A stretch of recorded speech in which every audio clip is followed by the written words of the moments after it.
Naam, kwa hivi sasa naarifiwa kwamba Naibu Rais Rigathi Gachagua anakutana na wadau mbalimbali ambao wanahusika na miradi ya maendeleo na serikali ya Kenya katika eneo la Karen. Hebu tusikize yale ambayo yanaendelea kwa sasa.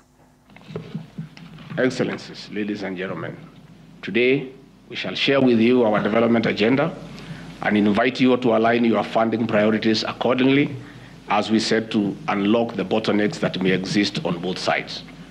Your Excellencies, ladies and gentlemen, I'm informed that one of the key challenges of development partners-funded programs and projects in Kenya is the low absorption of committed funds. Closely related to this challenge is the lengthy and bureaucratic procedures that slow down the implementation of programs. In addition, there is a significant amount of resources of externally funded programs and projects allocated to capacity building initiatives. You will agree with me that it is sometimes difficult to quantify the impact of these initiatives. Further, there have been challenges in coordination and harmonization of development partners programs, leading to duplication of roles, projects, as well as limited participation of the principal actors. It is for this reason that we are here today to dialogue and forge forward to a better future. Excellencies, ladies and gentlemen, the Kenya Kwanza administration is committed to resolve the challenges that have hitherto undermined effective coordination in a gradual and systematic manner. This forum marks the beginning of this process. In this regard, we are committed to strengthening our partnership, and we have integrated coordination in the structure of government, which is anchored in my office. To give effect to the Executive Order number 2 of 2023, I have set up a fully-fledged International Development Partnerships Coordination Unit.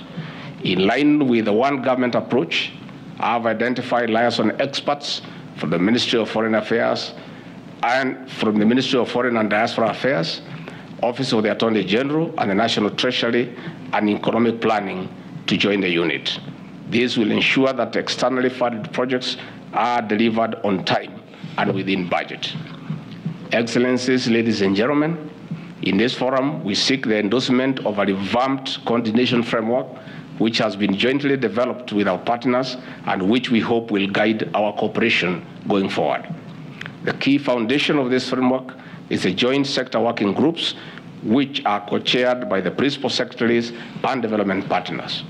It is therefore imperative that all the designated principal secretaries, as co-conveners of the working groups, provide the right impetus and participation as is required of them. On my part and that of His Excellency President William Ruto, we commit to expedite resolving any issues that require our attention at the cabinet level. You'll notice in the coordination framework, I have set up a secretariat at my office, co-chaired by myself and the Prime Cabinet Secretary, to provide policy and political level guidance to the process.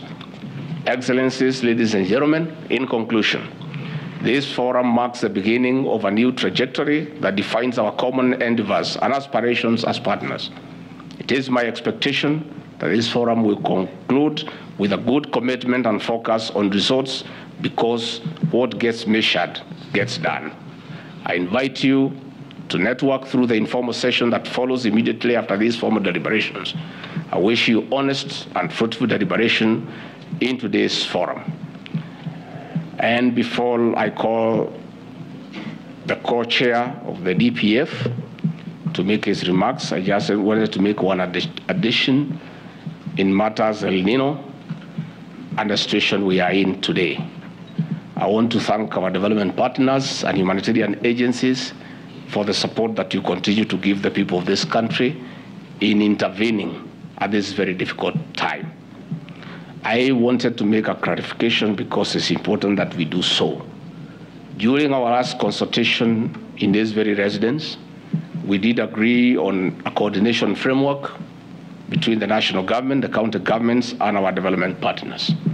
And we did agree that the county coordination teams that are co-chaired by the county commissioner and the governors will be the forum through which to channel help.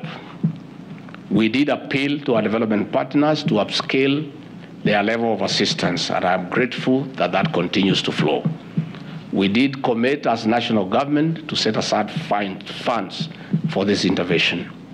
We did appeal to the county governments also to consider channeling funds for this intervention. However, there has been a misconception that some county governments have been waiting for the national government to give them money for this intervention. That is not the case. The national government would provide funds through the county coordination teams. The development partners and humanitarian agencies will do the same, and we expect the county governments to do the same. We are therefore a little bit shocked when we see governors complaining that they are here to receive money for El Nino from the national government. Such money is not forthcoming.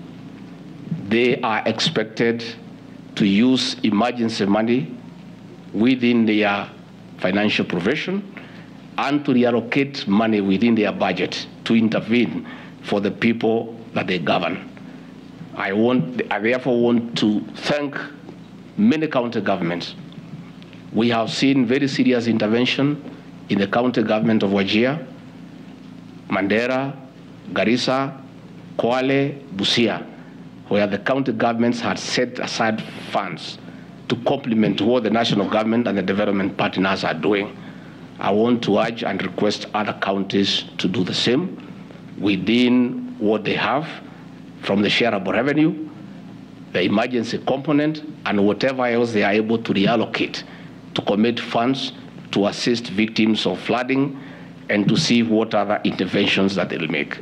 As a national government last week, we released 2.4 billion Kenya shillings as an initial injection into the effort, and will continue to inject more as we proceed on.